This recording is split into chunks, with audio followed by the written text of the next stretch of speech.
देखो, पूरे साल की मेहनत एक तरफ होती है और जब एग्जाम आपसे 10-15 दिन दूर होता है ना, तो ये वाली मेहनत अलग होती है। क्योंकि आपने पूरे साल कितने भी अच्छे से क्यों ना पढ़ा हो, लास्ट के अगर आपने 10 से 15 दिन उस पूरे प्रिपरेशन को एक सही डायरेक्शन में चैनलाइज़ नहीं किया, तो वो कहीं न कहीं उतना अच्छा आउटकम नहीं लेकर के आएगी जितना आप लेकर के आ सकते थे। बहुत सारे ऐसे एस्पिरेंट्स मुझे मिलते हैं जिन्होंने कहा कि सर मैं एग्जामिनेशन हॉल के बाहर कंटेंट रिवाइज़ कर रहा था, वहाँ तक मुझे चीज़ें याद थी, लेकिन जब मैं एग्जाम में जाता हूँ, सिमिलर क्वेश्चन मेरे पेपर में आते हैं तो मैं भूलने लगता हूँ। इनफैक्ट मैं वहाँ पे नर्वस होने लगता हूँ, मुझे लगता है शायद मुझसे ये क्वेश्चन सॉल्व नहीं हो पाएगा। ये सब इसलिए हो पाता है क्योंकि जब लास्ट का 15 दिन होता है ना, वहाँ पे हम उस पर्टिकुलर टाइम पीरियड में अपने एक मेंटल स्टेट को फिक्स नहीं कर पाते। रिवीजन के साथ-साथ में हम कहीं न कहीं एक सही डायरेक्शन में अपने आप को पुश नहीं करते। आज की पर्टिकुलर वीडियो में आपको बताऊँगा कि जो लास्ट का 15 डेज़ बचा हुआ है आपके एनटीपीसी एग्ज़ाम में, इसको किस तरीके से यूज़ करना है। मोस्ट इम्पोर्टेंटली इन 15 दिन में आपका रिवीजन स्ट्रैटेजी, मॉक टेस्ट क्या होना चाहिए, right? So we are starting off the session. सबसे पहले let me draw your attention कि आपका जो एग्जाम होने वाला है एनटीपीसी का, सबको पता है, राइट? एग्जाम में सब्जेक्ट क्या है? 3 मेजर सब्जेक्ट्स हैं सर। सबसे पहला जो आपका सब्जेक्ट है वो आपका जनरल अवेयरनेस या फिर जीके, दिस इज नंबर 1। फिर आपको मैथ्स दिखाई देगा और फिर आपको रीजनिंग दिखाई देगा। अगर मैं बताऊं कि कितने ब्रेकआउट है क्वेश्चंस के, तो आपको पता चलेगा कि जो आपका जनरल अवेयरनेस है ना जीके वाले, यहां से अप्रोक्सीमेटली क्या एग्जैक्टली 40 क्वेश्चन आएंगे और रीजनिंग एंड मैथ्स से 30-30 क्वेश्चन आएंगे इंडिविजुअली, राइट? तो out of this you will understand कि 100 क्वेश्चन है आपके पास में और 100 क्वेश्चन 100 मार्क्स के हैं, राइट? ऑनलाइन टेस्ट है, कंप्यूटर बेस्ड टेस्ट है, 15 लैंग्वेजेस में होगा। एंड मोस्ट इंपॉर्टेंटली जो बच्चे बोल रहे थे कि सर इस एग्जाम का डेट क्या होगा, इनफैक्ट अभी कुछ दिन पहले मैंने एक वीडियो को अपलोड किया था जिसमें मैं बता रहा था कि अभी एक आर्टिकल आया हुआ है एक पर्टिकुलर न्यूज़पेपर में, और उस न्यूज़पेपर ने क्लियर कट रूप से मेंशन कर दिया था कि आपका एग्जाम जून में होने वाला है।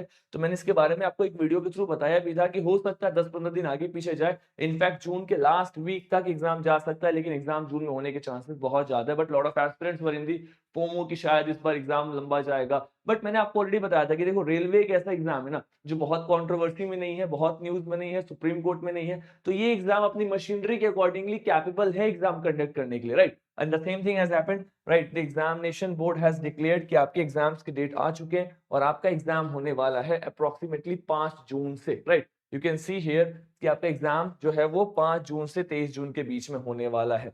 तो अभी से अगर मैं बताऊं तो अप्रोक्सीमेटली 15 दिन के आसपास टाइम बचे हुए हैं। अब इस 15 दिन को यूज कैसे करना है, इसको समझना बहुत इंपॉर्टेंट है। दूसरा, ये जो एग्जाम के डेज है ना, यहाँ पे बहुत लंबा चौड़ा दिन है, मतलब बहुत सारे पेपर होंगे, इसमें बहुत लंबा गैप है। इन गैप्स के थ्रू भी आपको पता चलेगा कि आपके पेपर में कौन कौन से एरिया को एग्जामिनर हिट कर रहा है। वहां भी आपको एनालिसिस के थ्रू पता चलते रहेगा, लेकिन वो एनालिसिस बाद में करेंगे। पहले हमें देखना है कि 15 दिन के अंदर में हमारी स्ट्रैटेजी क्या होनी चाहिए, ठीक है? तो सबसे पहले क्वेश्चन का ब्रेकआउट समझते हैं जो मैंने आपको बताया था, क्योंकि एग्जामिनेशन का रिक्वायरमेंट अगर आपको पता है तो आपको पता होगा कि फिर हमें उस पर काम कैसे करना है। रिक्वायरमेंट क्या आपके एग्जामिनेशन का? तो सर जो आपका जनरल अवेयरनेस है, यहाँ से 40 क्वेश्चन आ रहे हैं, मैथ्स से 30 आ रहे हैं, रीजनिंग से 30 आ रहे हैं। सबसे पहले तो आप ये समझ जाओ कि मैथ्स एंड रीजनिंग एक ऐसा सेक्शन है जिस पर्टिकुलर सेक्शन में मेजॉरिटी ऑफ एस्पिरेंट बहुत अच्छा स्कोर करेंगे। अगर आपने इन सेक्शंस में अच्छे स्कोर नहीं किए हैं तो आप कहीं ना कहीं सबसे पहले ही रेस से बाहर हो चुके हो, क्योंकि बिना मैथ्स रीजनिंग के अच्छे स्कोर के एनटीपीसी का एग्जाम तो डुएबल नहीं है, right? So this is the first thing that you have to consider very very seriously, क्योंकि यहाँ पे जो क्वेश्चंस आते हैं वो डुएबल होते हैं, प्रेडिक्टेबल होते हैं और सीधे स्ट्रेट फॉर्मूला से बनने वाले क्वेश्चन होते हैं। तो मुझे लगता है आप सब इस पे काम कर रहे होंगे। नेक्स्ट है एक ऐसा सब्जेक्ट जिसका वेटेज सबसे ज्यादा, दैट इज अराउंड 40 क्वेश्चन पूछे जाते हैं। एक ऐसा सब्जेक्ट जिसपे 90% ऑफ एस्पिरेंट्स को बहुत डाउट है कि सर इतना वास्ट सिलेबस है, क्या कवर करे क्या छोड़े। इनफैक्ट मैं आज आपको जनरल अवेयरनेस का सिलेबस भी दिखाऊंगा, जहां पे बस ये लिख दिया गया है इंडिया फ्रीडम स्ट्रगल। जब आप इंडिया फ्रीडम स्ट्रगल को पढ़ोगे तो उसमें गांधी फेस दिखाई देगा, महात्मा गांधी के 3 रीजनल मोमेंट, 3 नेशनल मोमेंट, क्या पूछेगा क्या छोड़ेगा, बहुत वास्ट है। उसकी भी स्ट्रेटजी बता करके जाऊंगा। Just hold on here for a minute, after this particular session I will understand कि आपके पास में एक बहुत अच्छी स्ट्रेटजी प्रिपेयर हो जाएगी लास्ट 15 डेज की, राइट? तो जब हम जनरल अवेयरनेस पे आते हैं, स्पेशली टू दिस 40 क्वेश्चंस, एक चीज को आप सभी को ध्यान में रखना है कि यहाँ वाले एरियाज पे बहुत smartly you have to work, बहुत स्मार्टली, क्योंकि जितने स्मार्ट अप्रोच के साथ आप 15 दिन में जनरल अवेयरनेस को रिवाइज करोगे, रेलिवेंट थीम्स को रिवाइज करोगे, उतने ज्यादा चांसेस हैं आपके एग्जाम निकलने के, क्योंकि जिसका जनरल अवेयरनेस अच्छा है वो एग्जाम निकाल करके लेके जाएगा। ये तो आप समझ जाओ, क्योंकि मैथ्स रीजनिंग में स्कोर्स आएंगे, बच्चे फंसेंगे जनरल अवेयरनेस में, स्टैटिक जीके में, आर्ट एंड कल्चर में, अमेंडमेंट्स में, राइट? जो भी आपके जो भी जनरल अवेयरनेस के सब्जेक्ट्स है वहां पे बच्चे फंसेंगे, उनके लिए मैं आपको एक क्लियर कट सॉल्यूशन बताऊंगा। लेकिन सबसे पहले आप ये समझ करके चलो, आपके जो नेक्स्ट 15 डेज है, हमारा टारगेट है हमें 80 प्लस के आसपास का स्कोर चाहिए, और plus on A daily basis हमें 10 घंटा टाइम स्टडी प्लान में डिवोट करना पड़ेगा। क्योंकि देखो, अगर हम अभी 10 घंटा लगभग 15 दिन इन्वेस्ट नहीं कर रहे हैं, तो कहीं ना कहीं हम एक फॉर्मेलिटी कर रहे हैं पेपर को लेकर के, एंड फॉर्मेलिटी से एग्जाम नहीं निकलेगा, ठीक है। क्योंकि अभी जो लास्ट के 10 डेज है ना, 10 टू 15 डेज, ये आपका बेस्ट शॉट होना चाहिए। Like this should be something you are feeling satisfied, और उस बेस्ट शॉट के लिए आपको इतने घंटे डेली बेसिस पे निकालने ही पड़ेंगे, राइट। अगर मैं देखूं 15 दिन को, तो मैंने इसको 3 फेजेस में डिवाइड किया है, हर फेज आपका 5-5 दिन का है, और डेली बेसिस में मैं एक्सपेक्ट कर रहा हूं कि आप 10 घंटे के आसपास निकालेंगे, और इतना आपको करना ही पड़ेगा एटलीस्ट फॉर द नेक्स्ट 15 और 20 डेज, जब तक आपका पेपर नहीं हो रहा है, ठीक है।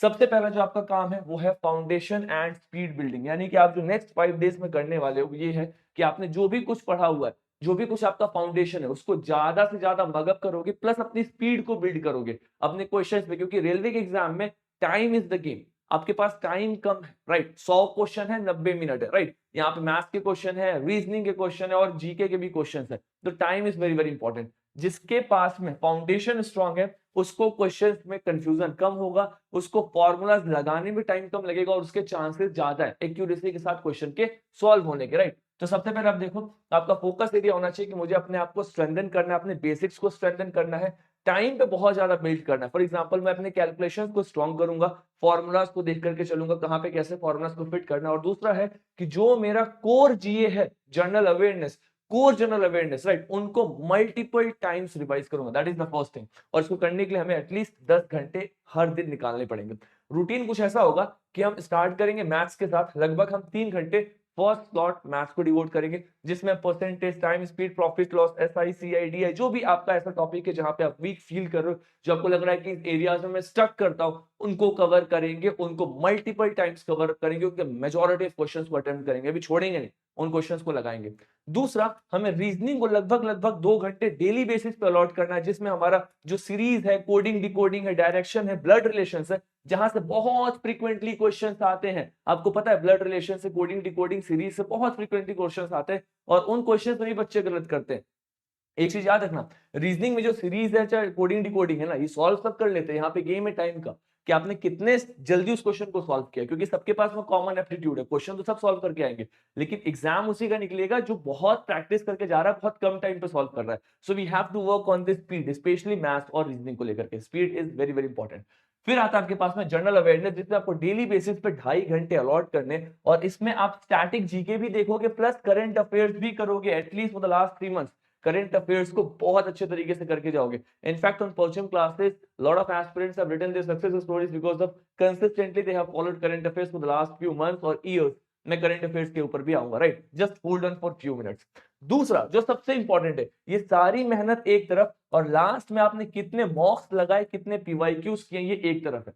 वो मैं कह रहा था ना कि बच्चे एग्जामिनेशन हॉल के बाहर तक जाते हैं, वो पूरे कंटेंट को देखते हैं, उनको लगता है कि मुझे सब कुछ याद है, और एग्जाम में जाने के बाद में दे स्टार्ट टू फॉरगेट कि पता नहीं इसके अंदर में क्या था। Why this is happening? Because at that point of time उन्होंने मॉक पे, उन्होंने पीवाईक्यू पे काम नहीं किया, at least for the last 15 days. उनका माइंडसेट मॉक्स ओरिएंटेड था ही नहीं, पीवाईक्यू ओरिएंटेड था ही नहीं, and that is somehow which has resulted in happening such a blunder at the end of the day, right. That should not be done.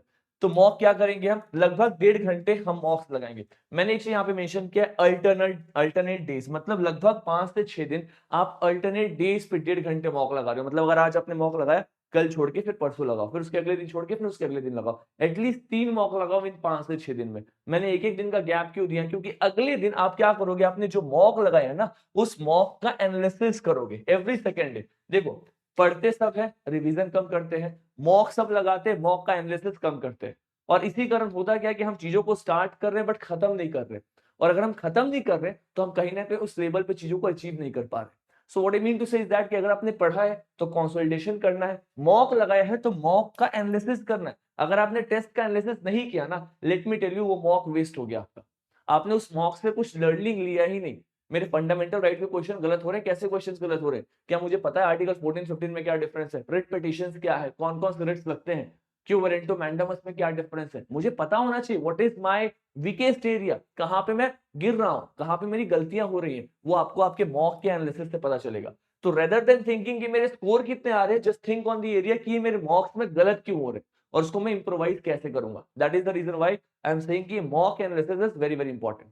And the next is PYQ. देखो आप 1 घंटे previous year question practice करोगे और इसको mixed करना, mix sections के through. मतलब आपने सपोज करो 10 क्वेश्चन सॉल्व कर लिए मैथ्स के, 10 क्वेश्चन कर लिए रीजनिंग के, 10 क्वेश्चन कर लिए जीके के।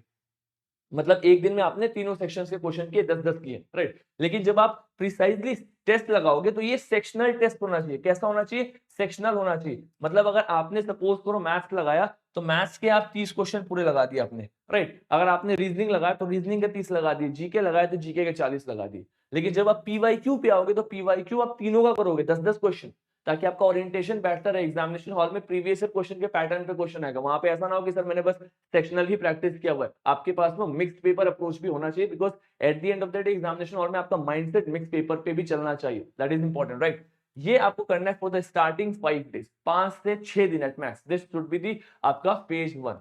अगर आपने फेज 1 को ठीक तरीके से एग्जीक्यूट किया, then you enter to the phase 2। जब एग्जामिनेशन आपसे 10 से 12 दिन के डिफरेंस पे होता है, ये भी 5 दिन के आसपास का है, that is from day 6 to day 10, right. इसमें आपको मॉक्स लगाना है और मॉक्स पे मास्टरी करना है। लेकिन मॉक्स कैसे लगाएंगे हम? तो सर हमने अभी तक जो भी पढ़ा है, जो भी कुछ रिवाइज किया, उसका हम फुल मॉक टेस्ट देंगे डेली सुबह करके। पिछले वाले सेक्शन में हम उठ करके पहले मैथ्स बना रहे थे, अभी हम क्या करेंगे, उठते सबसे पहले हम 1.5 घंटे मॉक्स लगाएंगे। अगर हमने मॉक लगा दिया तो क्या हम मॉक को छोड़ देंगे? नहीं, हमें उस मॉक का प्रॉपर एनालिसिस करना है। वी हैव टू सी कि हमारा नॉलेज गैप कहां पे हो रहा है। So that is the mock analysis for the next 1.5 hour, जहां पे आप अपने वीक एरियाज को मार्क करोगे। तो पता है आपको क्या पता चलेगा? यार मेरा मैथ्स है ना, वहां पे प्रॉफिट लॉस में बार बार गलत कर रहा हूँ, राइट। मेरा जो स्पेशली जो पॉलिटी का सेक्शन है ना, वहां पे जहां भी क्वेश्चन आ रहा है पार्लियामेंट का, वो क्वेश्चन मेरा गलत हो जा रहा है। करंट अफेयर में मेरे इस टाइप के स्पोर्ट्स वाले क्वेश्चन में फैक्चुअल बोल रहा हूं, वहां पे गलती हो रहा है। आपके वीक एरियाज आइडेंटिफाई हो रहे हैं, बिकॉज आप मॉक्स को सॉल्व कर रहे हो, उसका एनालिसिस कर रहे हो, वहां से उस नॉलेज गैप को आप फुलफिल करोगे। 3 घंटे आपने इसमें डिवोट किए, फिर आप मैथ्स करोगे 2.5 घंटे, राइट। आप प्रैक्टिस करोगे उन्हीं एरिया को जहां पे आपके एरर्स हो रहे हैं। अब सब कुछ प्रैक्टिस नहीं करना है, आपका जो स्ट्रॉन्ग एरिया है, जहां पे आप बहुत अच्छे चल रहे हो, वहां पे तो आप थोड़ा थोड़ा देख करके निकाल लोगे। जो आपका वीक एरिया है, राइट, आप जो भी एरियाज में वीक हो, राइट, जहां पे आपको लग रहा है कि ये वाला एरिया मेरा अच्छा नहीं है, उसको आप जितना हो सके उतना प्रैक्टिस करोगे। रीजनिंग में 2 घंटे आप दोगे, जो पजल्स हैं, जो ट्रिकी टॉपिक्स है, जितने भी ट्रिकी टॉपिक्स है जहां पे बच्चे फंसते हैं, उनको प्रैक्टिस करना, राइट। और वो छोड़ दो कि मतलब किस तरीके से सीरीज सॉल्व करोगे, ब्लड रिलेशन, क्योंकि मुझे लगता है वहां पे बहुत ज्यादा बच्चे फंसते नहीं है। जो पजलिंग एरिया है, उन एरियाज को इसमें हिट करेंगे। और जनरल अवेयरनेस को आप 2.5 घंटा देंगे। वन लाइनर जितने भी है, करंट अफेयर्स जितने रिलेशन है, और जो आपके लूसेंट में हाईलाइट्स है, उनको देखना है। क्यों क्यों बोल रहा हूं मैं हाइलाइट्स को देखना है? क्योंकि एग्जामिनर कभी कभी बहुत बेसिक क्वेश्चन पूछता है, और मैं आपको बता रहा हूं एनटीपीसी में, हिस्ट्री में, पॉलिटी में बहुत टफ क्वेश्चन नहीं आएंगे। आपसे पूछा जाएगा कि बताओ सिविल डिसोबीडियंस मूवमेंट में कौन कौन एक्टिवली पार्टिसिपेट कर रहे थे, खान जफर खान कहां से थे, और वेटिंग दिस। आपसे बहुत बेसिक क्वेश्चन पूछा जाएगा, कैबिनेट मिशन का ऑब्जेक्टिव क्या था, राइट। महात्मा गांधी ने डू एंड डाई कब कब बोला था। तो मतलब क्या है कि ऐसे क्वेश्चन है जिसको अगर आपने एक बार पढ़ा हुआ है और आप लास्ट टाइम पे सिर्फ हाइलाइट्स भी देख करके जा रहे हो, तो हाइलाइट्स से क्वेश्चन लगने के चांसेस ज्यादा है। क्योंकि जो क्वेश्चन बहुत टफ होगा ना, वो जिसने पढ़ा है उससे भी नहीं सॉल्व होगा। इजी क्वेश्चन गलत होने से मेरिट से बाहर होते हैं, इजी गलत नहीं होने चाहिए, राइट। तो आपको जितने भी हाइलाइट्स है उसको देख करके चलेंगे। और प्रीवियस ईयर क्वेश्चन मैंने सेक्शन 1 में, यानी कि जब मेरा फेज 1 चल रहा था, वहां भी पीवाईक्यू दिया था, यहां भी पीवाईक्यू दे रहा हूं, at least for 1 hours revision from earlier errors. जो भी आपने पिछले सेक्शन में एरर्स किया है उसको रिवाइज करेंगे और पीवाईक्यू सॉल्व करते रहेंगे। कहने का मतलब ये है कि मॉक लगाना अलग होता है, प्रीवियस ईयर क्वेश्चन के टच में रहना, ग्रिप में रहना इज वेरी वेरी इंपॉर्टेंट। क्योंकि जितना आप प्रीवियस ईयर क्वेश्चंस के अलाइन चल रहे हैं, उतना आपका जो माइंड है, माइंडसेट है, वो एग्जाम ओरिएंटेड होता जा रहा है। That is what is important. Last है आपका phase 3, very important time of preparation, जहां पे बच्चे पैनिक करते हैं, एग्जाम आ गया मेरा, बहुत कुछ छूट गया, ये नहीं हो पाया, वो नहीं हो पाया। That is the phase 3। Phase 3 आपका लास्ट 5 दिन का है, फाइनल बूस्ट आपको देना है। 10 घंटे 11 घंटे आसपास खींचना है इसमें। और इस पर्टिकुलर टाइम पीरियड में जितना मॉक दे सकते हो दबा के मॉक लगाओ, पीवाईक्यू लगाओ, जितना हो सकता है लगाओ। Do as many question as you can, right. जितना आप एग्जाम के पैटर्न पे अपने आप को सेट कर सकते हैं करो। That is the final shot, ये आपका फाइनल शॉट होना चाहिए, राइट। आप फुल मॉक लगाएंगे 1.5 घंटा, फिर एनालिसिस करेंगे, जो भी आपने नोट्स बनाए हैं उसका रिवीजन करेंगे 1.5 घंटा, आप मैथ्स लगाएंगे 2 घंटे करीब, जो भी क्विक फॉर्मूला रिवीजन वाले एरियाज है उनको करेंगे, बहुत जल्दी जल्दी प्रैक्टिस करेंगे। रीजनिंग को भी आप 1.5 घंटे से ज्यादा टाइम नहीं देंगे, इसमें आप स्पीड में बहुत स्पीड में सेक्शन को कवर अप करते चलेंगे।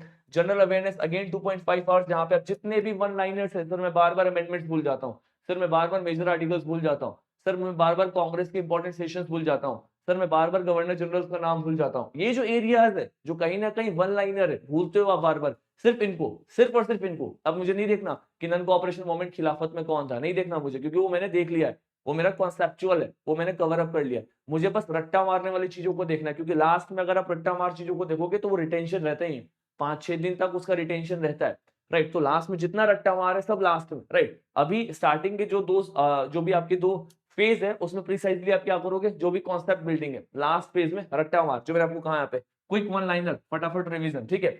और पीवाईक्यूज लगाओगे आप 1 घंटा मिक्स करके। Avoid new topics, focus on non areas. इसको यहाँ पे एक स्टार मार्क के साथ दे रहा हूं ताकि इसको कभी भूलना मत। एग्जाम के 5 दिन पहले कोई नया टॉपिक नहीं उठाओगे, अभी आज तक नहीं पढ़ा मत पढ़ो, कोई भी नया टॉपिक नहीं उठाना, ठीक है, उसका टाइम जा चुका है। अब टॉपिक है अपना, अब अपना काम है एक्यूरेसी का, जो पढ़ा है बहुत पढ़ा है उसमें गलत नहीं करना है। तो 5 दिन वही काम है कि जितना हो सके उतना multiple revision, no new topic, no new month. Sir मेरा ये मंथ का करंट अफेयर नहीं है, वो मंथ का करंट अफेयर नहीं है, वो सब का टाइम आपके स्टार्टिंग के 2 फेजेस है। तीसरा फेज है जितना हो सके उतना मॉक लगाना है, जितना हो सके उतना रिवाइज करना है, मेंटल शार्प रहना है, एग्जाम को टाइम पे ही मॉक लगाना है। अगर हो सकता है पॉसिबल तो 2 मॉक लगाओ, एक सुबह में लगाओ, एक शाम को लगाओ, उसी टाइम पीरियड पे लगाओ, राइट। जितना हो सके उस टाइम पीरियड पे आप रेलेवेंट प्रैक्टिस करो, दैट इज द फेज 3। एक बार फेज 3 खत्म हो गया, अब आप चुके हो एग्जाम के दिन, the day of examination, just जाओ, just go and attempt the paper. लेकिन जनरल अवेयरनेस की जहां पे हम डिस्कशन कर रहे थे, तो एक सबसे बड़ा प्रॉब्लम आता है कि सर जनरल अवेयरनेस का सिलेबस वास्ट है। चलो सिलेबस देखते हैं, आपको पता चलेगा आरआरबी का एनटीपीसी का सिलेबस क्या है। तो आपको दिखाई देगा करंट इवेंट्स दिखाई देंगे, गेम एंड स्पोर्ट्स दिखाई देगा, आर्ट एंड कल्चर, इस तरीके से बहुत ही वेग सा टॉपिक है। अगर मैं आप एक बहुत छोटा सा एग्जांपल दिखाऊं तो history of India and freedom struggle, कितना वेग है, यहाँ पे कुछ भी प्रिसाइज नहीं किया गया। अगर मैं इस टॉपिक को ब्रेक डाउन करके निकालूं तो कम से कम इस पर्टिकुलर टॉपिक के ऊपर में आपके 6 से 7 क्लासेस जाती होंगी, जो यूजुअली बच्चे पढ़ते हैं, right, in the courses as well 6-7 classes जाती है। क्योंकि जब मैं फ्रीडम स्ट्रगल की बात करता हूं, इट मींस द पूरा फ्रीडम स्ट्रगल पढ़ा रहा हूं। मैं गांधीयन फेज की बात कर रहा हूं, मतलब मैं 1915 से लेके 47 तक के एरा में जितने भी इंपॉर्टेंट गांधीयन मोमेंट्स में सबकी बात कर रहा हूं। तो कहने के लिए this is just one sentence, but अगर आप इसको डिकोड करोगे, lot of things are here. और मैं ये मान करके चलता हूं कि similar thing goes to other points as well. अब और ये भी मैं मानकर चलता हूं कि बहुत सारे बच्चे जिनको लगेगा कि मेरा कंप्लीट नहीं है, ऑब्वियस सी बात है, इतना डाइवर्स है ना। आप यूपीएससी का सिलेबस उठा लो, उसमें भी ऐसे ही एक एक लाइन लिख के छोड़ा हुआ है। तो ये हमेशा से एक सेंस ऑफ इनकम्प्लीशन फील होगा कि मेरा ये बच गया, ये बच गया। करना क्या है, आपने जितना भी कुछ पढ़ा हुआ है, जितना भी कुछ पढ़ा हुआ है, उसको पीवाईक्यू के थ्रू रिवाइज करना। और उसके लिए हमने परचम क्लासेस पे एक बहुत ही इंटरेस्टिंग सी सीरीज को स्टार्ट किया हुआ है। Let me firstly show that this is that particular series. इस सीरीज का नाम ही में हमने रखा हुआ है लास्ट मिनट रिवीजन। और ये सीरीज बनाया इसलिए गया है कि आपने जो भी कुछ पढ़ा हुआ है, राइट, अब एग्जाम सामने आ गया तो जो भी कुछ पढ़ा हुआ है उसको प्रीवियस ईयर क्वेश्चन के थ्रू सॉल्व करते हुए चलो, जितना हो सके पीवाईक्यू लगाओ। जैसे अगर मैं एग्जांपल दूं, आपने एक क्वेश्चन सॉल्व कर लिया आर्टिकल 32 ऑफ इंडियन कॉन्स्टिट्यूशन। अब आर्टिकल 32 जो है वो किसके ऊपर है, तो सर आर्टिकल 32 जो है वो रिट पिटीशन। तो मैंने 32 के ऊपर में अगर क्वेश्चन सॉल्व किया तो मैं पूरा रिट पिटीशन रिवाइज करूंगा कि 32 के अंदर में सुप्रीम कोर्ट ऑफ इंडिया में रिट डाल सकते हैं, 5 रिट जा सकते हैं, जिसमें certiorari, mandamus, quo warranto, prohibition, right, ऐसे अलग अलग रिट्स हम डाल सकते हैं। तो हमने क्या किया, एक रिट वाले टॉपिक को उठा करके हमने पूरा रिट रिवाइज कर लिया, सिर्फ एक क्वेश्चन के बेसिस पे। This is called the last minute revision. आपने जितना पढ़ा है अच्छा पढ़ा है, क्वेश्चन सॉल्व करो, क्वेश्चन के थ्रू पूरा कॉन्सेप्ट रिवाइज करो। और इसी तरीके से हमने भी कुछ वीडियोस अपलोड किए। पॉलिटी में मैंने 4 वीडियो अपलोड कर दिया लास्ट मिनट रिवीजन का, जिसमें फंडामेंटल राइट अभी ड्यूटीज अभी रिसेंटली किया हुआ है। अगला जो वीडियो होगा वो इंडियन पार्लियामेंट के ऊपर में आएगा, right. Already we have covered Indian constitution, fundamental rights, directive principle of state policy, preamble, and this is the fundamental duties. तो what I mean to say this कि this is not just for the polity, यहाँ पे आपको सारे subjects मिलेंगे, geography, polity, static, GK का, mnemonics, history, economy, general science. And the beautiful part is that कि ये सीरीज पूरा का पूरा फ्री ऑफ कॉस्ट है, बिकॉज परचम ऑलवेज वांट कि जो जेन्युइन एस्पिरेंट है they should get what they want at the end of the day, right. आप इस सीरीज को फॉलो करके you can definitely sharpen in your preparation, and that is the purpose why this series is free of cost. लेकिन अगर आपको लगता है कि सर मेरा ना मतलब ये वाला सेक्शन बहुत ज्यादा ही वीक है, मुझे हिस्ट्री, ज्योग्राफी, पॉलिटी का 30% ही सिलेबस कवर किया हुआ है, मेरा बहुत सारा सिलेबस बचा हुआ है, मैं कहां से पढूं। तो देखो इस पर्टिकुलर टाइम पीरियड में अगर आप किताब उठाओगे तो किताब पढ़ करके, समझ करके याद करना तो टफ है। यही हो सकता है कि आप किसी के थ्रू कोई आपको पढ़ा दे, समझा दे। अगर ऐसा आपके आसपास में कोई दिख रहा है या कोई प्लेटफॉर्म पे आप एसोसिएटेड हो जहां पे आपको लग रहा है कि बेहतर आप सीख सकते हो, you can definitely follow that. अगर आप परचम की बात करो तो परचम पे हमने भी कोर्सेज कराए हुए हैं, जहां पे हमने रेलवे स्पेसिफिक कोर्स कराया हुआ है, जिस पर्टिकुलर कोर्स में हमने हिस्ट्री, ज्योग्राफी, पॉलिटी, इकोनॉमिक्स जो आपका स्टैटिक सब्जेक्ट है, इस पूरे सब्जेक्ट को कवर अप किया हुआ है।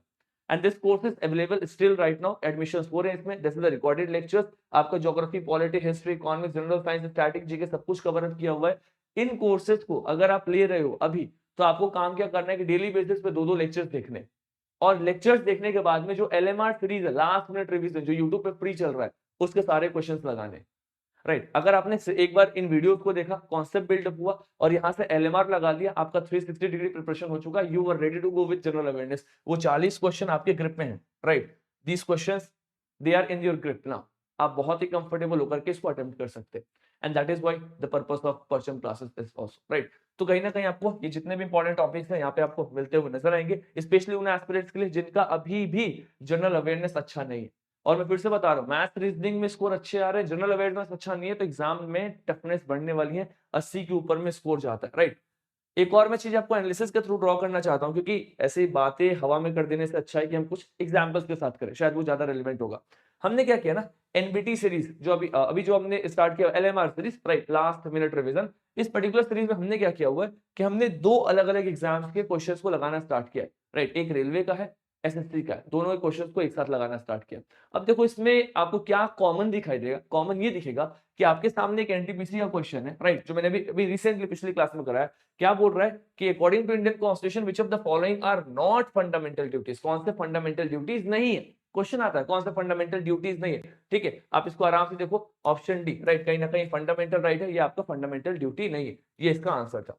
अब अगर मैं आपको अगले स्लाइड पे लेकर के जाऊं तो आपको दिखाई देगा कि देखो ये क्वेश्चन है आपका एसएससी जेई का, और सिमिलर पैटर्न में पूछ रहा है कि कौन सा इसमें फंडामेंटल ड्यूटी नहीं है।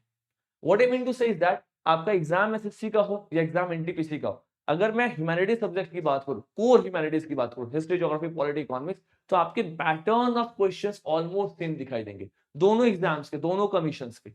तो मेरा एक रिकमेंडेशन ये भी है कि instead of solving mocks of an number of coaching, आप जितना हो सके पीवाईक्यू सॉल्व करो रेलवे का, और कुछ अगर आप देख सकते हो तो एसएससी का भी देख लो, otherwise stick only to the railway. The purpose is that कि इन पर्टिकुलर कमीशन के क्वेश्चंस सेम है, और अगर आप जब वापस जाकर के एनटीपीसी के क्वेश्चंस देखोगे तो आपको पता चलेगा कि सिमिलर पैटर्न पे क्वेश्चंस बहुत बार रिपीट हुए। तो रिपीटेड थीम से पता चलेगा कौन सा थीम इंपॉर्टेंट है, अगर आपने उसको कवर अप किया तो सिलेबस उतना ही ज्यादा स्ट्रांग होते जाता है। राइट, तो इसी चीज को हमने यहाँ पे एलएमआर सीरीज में कवर अप कराया हुआ है। एलएमआर सीरीज में पूर्ण रूप से you will come to know कि ये जितने भी टॉपिक्स है, राइट, जो आपके एनटीपीसी में रिपीट हो रहे हैं, जो आपके एसएससी में रिपीट हो रहे हैं, they have been taught there. Right, coming to the part of current affairs, जो 39 क्वेश्चन में एक मेजॉरिटी ऑफ चंक रखने वाला है current affair section. I think जितने भी एस्पिरेंट्स मुझे देख रहे हैं, they all know about the Parcham classes current affairs, right, how Parcham classes has helped in this current affair section, जहां पे मेजॉरिटी बच्चों ने अपने सक्सेस स्टोरीज को लिखा हुआ है। ऑब्वियस सी बात है, अगर आप देखो लास्ट में तो करंट अफेयर रफ्तार, and most beautifully this particular series of current affair सवाल। सवाल क्या है, तो यहाँ पे हम क्वेश्चंस के थ्रू पूरे पूरे करंट अफेयर को कवर अप करते हैं। राइट, मतलब एक होता है ना कि आपने बस करंट अफेयर को पैसिवली रीड करते जा रहे हो कि यहाँ पे ये हुआ, यहाँ पे ये हुआ, वो एक पैसिव रीडिंग होती है। लेकिन अगर आपसे कोई क्वेश्चन पूछा, अच्छा बताओ इस पर्टिकुलर जगह पे कब हुआ था, तो वो आपके दिमाग में ज्यादा टाइम तक रिटेंशन रहता है, क्योंकि आपने उसको क्वेश्चन आंसर फॉर्मेट पे किया हुआ है। तो दिस सवाल is completely dedicated for that. Monthly magazines आपको दिखाई देंगे, 400 से ज्यादा इसमें एमसीक्यूज है डिटेल्ड एक्सप्लेनेशन के साथ, जिसके बेसिस हमने पूरा का पूरा करंट अफेयर कवर अप किया है। And this is how aspirants are able to recall the factual information for even longer duration, right? So the whole purpose of making this video is कि last के जो 15 दिन है, इन 15 दिन में 10 घंटे की कम से कम शिफ्ट लगेगी, प्रॉपर स्ट्रेटेजिक मैनर पे चीजों को कवर अप करना है, पीवाईक्यूज के अलाइन रहना है। और अगर आपको लगता है कि सर मैं नहीं अफोर्ड कर सकता, तो लेट मी टेल यू, कहीं भी कोर्स लेने की किसी भी चीज की जरूरत नहीं है, आप एलएमआर सीरीज को फॉलो करो सिंसियर होकर के, you will definitely do something very much better in that particular scene. Right, LMR is only for all of you. So I wish you all the very best, don't go here and there, work very hard. 15 दिन में एक shot ऐसा होना चाहिए कि यार ये मेरा बेस्ट था, रिजल्ट आया ना आए, बट मैं इससे बेस्ट नहीं दे सकता था, this was the best that I could ever put.